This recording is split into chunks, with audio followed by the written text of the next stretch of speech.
আবু দারদা রাদিয়াল্লাহু তাআলা আনহু বলেন, রাসূল সাল্লাল্লাহু আলাইহি ওয়াসাল্লাম বলেছেন, ইন্না আসকালা শাইইন ইদাউ ফি মিজানিল মুমিন ইয়াউমাল কিয়ামা খুলুকুন হাসান। বিচারের মাঠে মোমেন পুরুষ নারীর নেকির পাল্লায় সবচেয়ে যেটা ভারী নেকি রাখা হবে সেটা হলো ভালো আচরণ, চাল চলন, ভালো চাল চলন, সদাচরণ। এই সদাচরণের নেকিটা হবে সবচেয়ে ভারী। মানুষের পাপ নেকি ওজন হবে, তবে সবার হবে না। হিন্দুদের পাপ নেকি ওজন হবে না, কেন? নেকি তো নেই। ইহুদিদের পাপ নেকি ওজন হবে না, কেন? নেকি নেই, সেজন্য এক পাল্লা দিয়ে কি আর হয়? গাইবান্ধা গোবিন্দগঞ্জের লোকেরা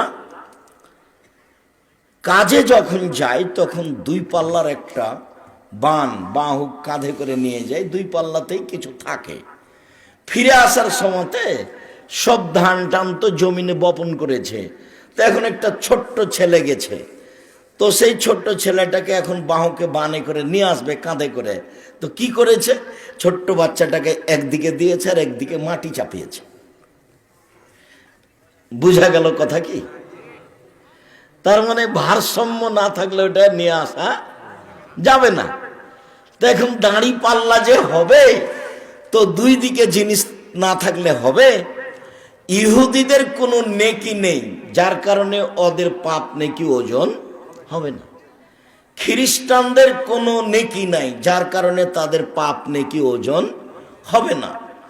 মুসলমান হওয়ার পরেও যাদের আকীদা বিশ্বাসের ত্রুটি, যারা আয়েশা রাদিয়াল্লাহু তাআলা আনহাকে গালি দেয়, যারা ওমর রাদিয়াল্লাহু তাআলা আনহুকে গালি দেয়, যারা আবু বকর সিদ্দিক রাদিয়াল্লাহু তাআলা আনহুকে গালি দেয়, আরো যারা এরকম কথা বলে শিয়া কাদিয়ানি, এদের পাপ নেকি ওজন হবে না।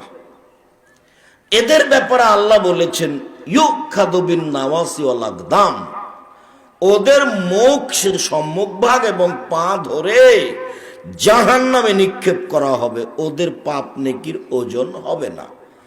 তো যাদের পাপ নেকি ওজন হবে, দুই পাল্লাতে উঠবে, এক পাল্লায় পাপ আর এক পাল্লায় নেকি।